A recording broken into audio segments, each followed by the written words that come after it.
go out to people. I'm not an evangelical type of Muslim. I will talk about it if people ask me. Mm-hmm. What was the impression of the people around you, especially the close people? Most of them were shocked. Mm-hmm. My mother and father loved the idea that I stopped drinking, I stopped smoking, I stopped clubbing, and that I started to lead Was it noticeable that people noticed that you became another person with otherwise than your personal feeling? I mean, your outer behavior. Was it different? Well, I stopped going to nightclubs, and I stopped drinking, and I stopped going to arenas where, you know, there would be alcohol served. So it's not that people noticed, they just didn't see me. And then the next time they saw me, I was wearing a hijab. Some of them realized that I'm still the same person. Others waited for a while to see what was going to happen. I don't know what they expected, and then they saw that I still laugh, I still, you know, have this lively character. So they were okay. Others just cut me out of their life. They felt threatened that I had become a Muslim. What was really noticeable was when I put on the hijab. Of course, yeah. Suddenly my parents didn't like the idea of me being a Muslim. Were you married at that time? No. You weren't married? No. A lot of my friends didn't like, you know, why are you covering your head? It was challenging, sure, I would say. But, you know, I still had the same political views. I've been a fighter for Palestine and Palestinian rights all my life.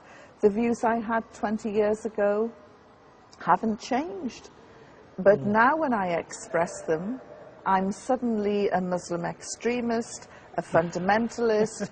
She's, you know, one of those crazy Muslims. And I'm thinking, hang on, I said this 20 years ago, and you accepted my view. Now you say I'm a fanatic. Why?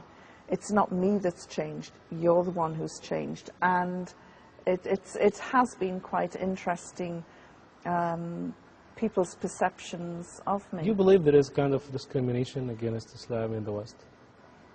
Oh yes, we're living in a very Islamophobic world. And in Britain, it's quite interesting because as a white Westerner, I never really faced any discrimination other than the usual discrimination against women in the workplace, which, you know, is part of the West. I've always been a feminist and a fighter for women's rights, but I've never really experienced any discrimination as a minority group. And suddenly, the moment I put on my hijab, the attitudes started changing. People looked angry at me. Some taxi drivers refused to stop for me. When I would get into a taxi, the driver might say, "So where's Bin Laden then?" Or when I would get out, a couple of taxi drivers have said, "You haven't left any bombs in there, have you?" And, you know, this sort of constant sniping. Then there is the more in-your-face abuse. There have been people who've threatened me with violence.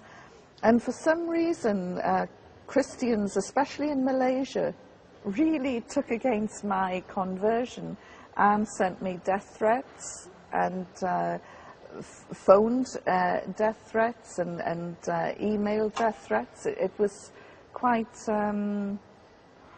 interesting. But I always work on the principle that people who threaten never ever do anything anyway, so just ignore it.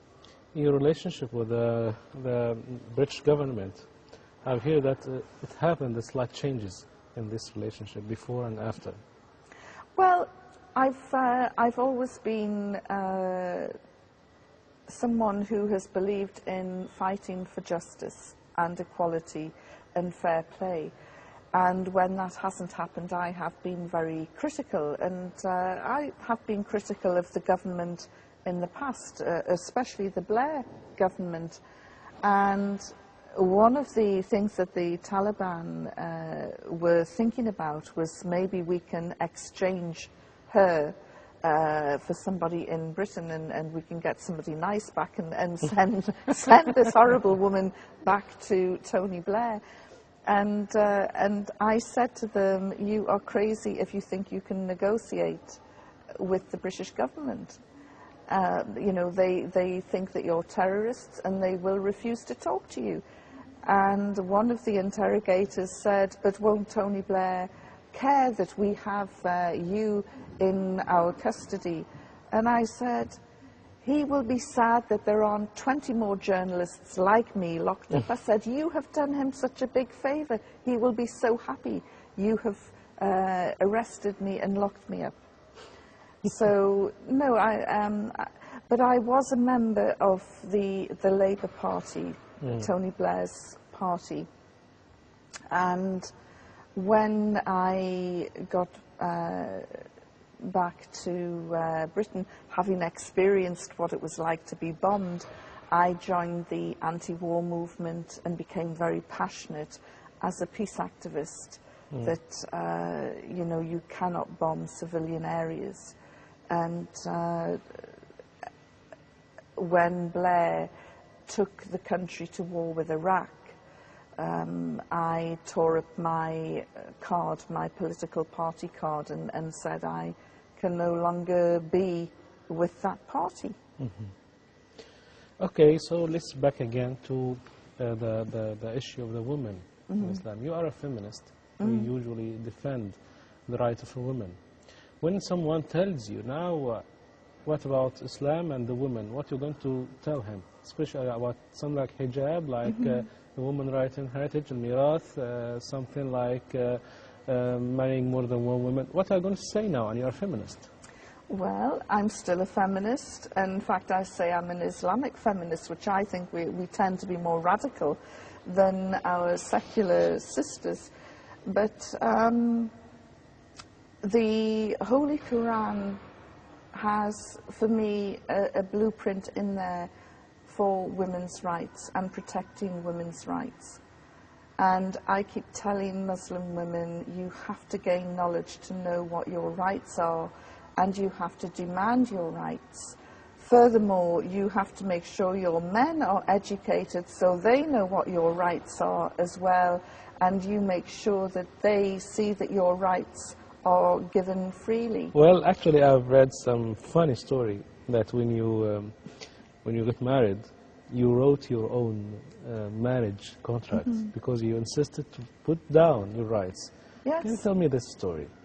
Well, one of the things that I noticed is that the wife, the woman, has a right to a wedding contract.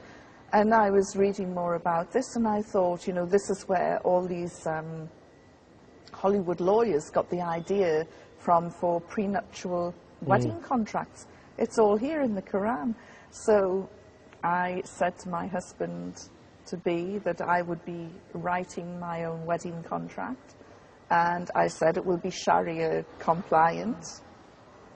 And what have you written in this contract? Well, everybody keeps saying, how much did you demand?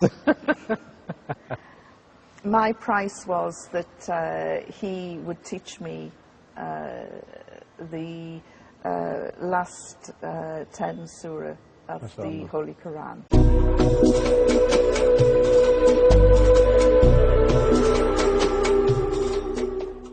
That is my price. Mahr. And while I didn't say that he couldn't have a second wife, as I say, it was a Sharia compliant contract, I said that he would need my written permission.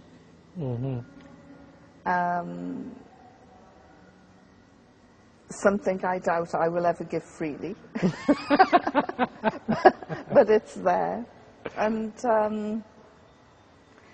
you know, just some of my hopes and fears and expectations were written down. And what I found interesting was that as we went through the service, the imam asked me 3 times during the various procedures, do you want to marry this man? And I said to him afterwards, I said, if he'd asked me again, I'd have to say, what does he know about you? Why does he keep asking me? And this is why I get irritated when people say, oh, you know, there are forced marriages. And of course, that is not Islamic at all. And unfortunately, the media, with the Islamophobic agenda, will talk about forced marriages, violence,